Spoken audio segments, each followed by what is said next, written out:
1979 سے پہلے تک انگریز کی پیدا کی ہوئی یہ صورتحال برقرار تھی کہ زناکاری جیسا گناؤنا گناہ اگر باہمی رضامندی سے کیا جائے تو وہ کوئی جرم نہیں تھا۔ قانون صرف زنا بالجبر کو جرم قرار دیتا تھا، اور اس میں بھی اگر ملزم عدالت کے ذہن میں یہ شبہ پیدا کرنے میں کامیاب ہو جائے کہ شاید اس بدکاری کے ارتکاب میں عورت کی مرضی شامل ہو تو وہ جرم سے بری ہو جایا کرتا تھا۔ یہ صورتحال ایک مسلمان کہلانے والے ملک کے ماتھے پر کلنک کا ایسا ٹیکا تھا کہ الفاظ اس کی شناعت کو بیان کرنے سے عاجز ہیں۔ شہید مرحوم جنرل ضیاء الحق صاحب کے دور میں پہلی بار اس بدکاری اور اس کے مقدمات کو قانوناً جرم دیا گیا اور اس پر شرعی سزائیں مقرر کی گئیں۔ زناکاری کی حد شرعی یعنی 100 کوڑوں اور سنگساری کو بطور قانون نافذ کیا گیا۔ چونکہ مذکورہ حد شرعی کا معیار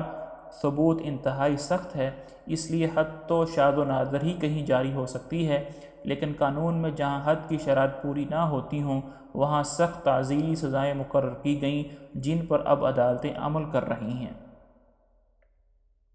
صدر مرحوم ہی کے زمانے میں ملک میں پہلی بار حدود شرعیہ کو بطور قانون نافذ کیا گیا۔ یہ درست ہے کہ اس قانون کے نفاذ کے بعد اب تک کسی مجرم پر کوئی حد جاری نہیں ہوئی، جس کی بنا پر عموماً یہ غلط فہمی پائی جاتی ہے کہ ملک میں حدود شرعیہ نافذ نہیں، یا اگر ہیں تو وہ صرف نچلی عدالتوں کے ہیں اور اعلیٰ عدالتوں میں حدود شرعیہ کا قانون لاگو نہیں ہوتا۔ لیکن واقعہ یہ ہے کہ اب تک حد جاری نہ ہونے کی وجہ تو ایک یہ ہے کہ پولیس تفتیش جرائم اور عدالتی طریقہ کار میں اب تک کوئی تبدیلی نہیں ہوئی، جس کی وجہ سے اکثر جرائم کے تو مقدمات درج ہی نہیں ہوتے، بہت سے مقدمات میں تفتیش صحیح طور پر نہیں ہو پاتی اور بعض مقدمات میں عدالتی طریقہ کار میں خامیاں رہ جاتی ہیں، اور دوسری وجہ یہ ہے کہ حدود شرعیہ کے اجرا کے لیے شریعت نے اتنی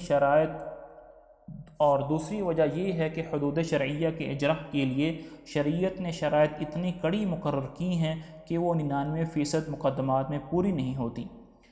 ورنہ جہاں تک قانون کا تعلق ہے، حدود آرڈیننس کے نفاذ کے بعد سے جرائم متعلقہ حدود کی حد تک ملک کا قانون بلا شبہ اسلامی ہو چکا ہے، اور وہ صرف نچلی عدالتوں پر نہیں، مجسٹریٹ سے لے کر سپریم کورٹ تک ہر عدالت پر واجب العمل ہے، بلکہ شروع میں فوجی عدالتیں اور فوجی مقدمات اس سے مستثنیٰ تھیں، اب تمام فوجی عدالتوں کو بھی اس کا پابند کر دیا گیا ہے۔ چونکہ مذکورہ بالا خامیوں کی بنا پر اب تک کسی مجرم پر کوئی حد جاری نہیں ہوئی، اس لیے اس قانون کے اثرات بلا شبہ معاشرے پر ظاہر نہیں ہو سکے، اور اس سلسلے میں عوام حکومت سے جو شکایت رہی ہے وہ بالکل بجا اور برحق ہے۔ لیکن یہ بات ناقابل انکار ہے کہ جس فضا میں دنیا نے حدود شرعیہ کے خلاف پروپیگنڈا کر کے آسمان سر پر اٹھا رکھا تھا، وہاں صدر مرحوم نے مخالف پروپیگنڈا کا ڈٹ کر مقابلہ کیا اور بالآخر ان قوانین کو نافذ کر کے ملک میں چلی ہوئی اس نظریات بحث کو ختم کر دیا کہ حدود شرعیہ اس دور میں واجب العمل ہیں یا نہیں۔ ہمارے ملک کے ہر دستور میں یہ دفعہ لکھی جاتی رہی ہے کہ ملک کے تمام قوانین قرآن و سنت کے مطابق بنائے جائیں گے، لیکن صدر مرحوم سے پہلے یہ دفعہ دستور کی ایک بے جان دفعہ تھی۔ نہ کبھی اس دفعہ کے تحت کسی قانون کو اسلامی بنایا گیا، نہ عوام کو یہ موقع فراہم کیا گیا کہ وہ کسی مروجہ قانون کو غیر اسلامی ہونے کی بنا پر چیلنج کر سکیں اور اس کو بدلوا سکیں۔ علماء اور نفاذ اسلام کا مطالبہ کرنے والے حلقوں کا یہ مطالبہ سالہ سال سے چلا آتا تھا کہ دستور کی مذکورہ بالا دفعہ کو مؤثر اور عدالت کے ذریعے قابل تنفیذ بنایا جائے،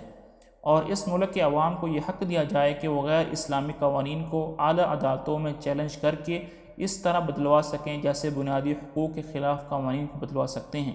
لیکن صدر مرحوم سے پہلے کسی حکومت نے مطالبے پر کان نہیں دھرے۔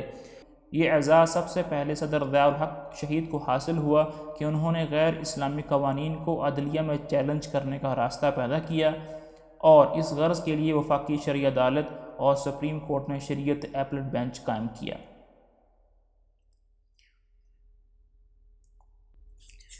یہ بھی ایک بدیہی حقیقت ہے کہ شہید مرحوم نے ملک میں نماز کے اہتمام کے لیے یادگار خدمات انجام دیں۔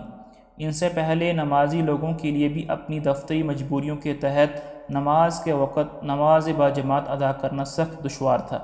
صدر مرحوم کے احکام کے تحت تمام سرکاری دفتروں میں نماز باجماعت کا مؤثر انتظام ہوا، اور اب شاید کوئی ہی سرکاری دفتر ایسا نہیں جہاں دفتری اوقات میں نماز باجماعت کا انتظام نہ ہو۔ اسلام آباد سیکریٹریٹ میں اگر دن کی 1 بجے سے 1:30 بجے تک جا کر دیکھیں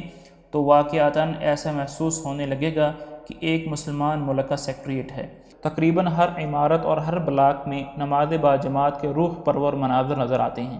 اس اہتمام کے نتیجے میں لوگوں کو نماز کی ترغیب ہوئی ہے اور نمازیوں کی تعداد میں اضافہ ہوا۔ بہت سی جگہوں پر نماز کی متصل بعد چند منٹ کے وقفے میں کوئی حدیث سنانے کا بھی معمول ہے، جس کی افادت ظاہر ہے۔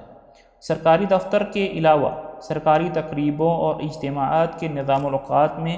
نماز کی رعایت بھی اس دور سے شروع ہوئی، ورنہ پہلے کسی سرکاری اجتماع میں جانے کا مطلب یہ تھا کہ انسان یا تو نماز سے ہاتھ دھوئے،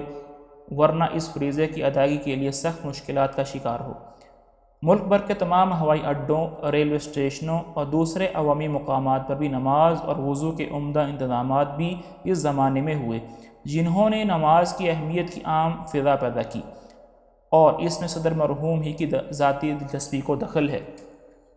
اس اہتمام کا یہ نتیجہ میں نے کھلی آنکھوں سے دیکھا ہے کہ بہت سے وہ سرکاری افسران جو پہلے نماز نہیں پڑھتے تھے، رفتہ رفتہ نماز کے عادی بن گئے اور نماز ان کی زندگی کا لازمی حصہ ہو گئی۔ خاص طور پر فوج کے ماحول میں اس زمانہ میں بہت سی تبدیلیاں آئیں، جس کی گواہی احقر کے سامنے بہت سے فوجی افسروں نے دی۔ ان میں سے ایک صاحب کے الفاظ یہ تھے کہ 1957 سے فوج میں ہوں۔ پہلے عالم یہ تھا کہ جنگی مشقوں کے دوران اگر ہمارے 14 افسر ہوتے تو ان میں سے 13 تو یقیناً، ورنہ 14 کے 14 شراب نوشی کے عادی تھے، اور اب بفضلہ تعالی حال یہ ہے کہ 14 میں سے کم از کم 12 افراد نماز کے عادی ہوتے ہیں۔ صدر مرحوم سے پہلے رمضان کے مہینے میں کھانے پینے کی تمام دکانیں، ہوٹل کھلے ہوتے تھے، بلکہ ان میں کھانے پینے والوں کی تعداد بڑھ جاتی تھی۔ صرف ایک آدھا تہائی پردہ احترام رمضان کی علامت کے طور پر لٹکا دیا جاتا تھا۔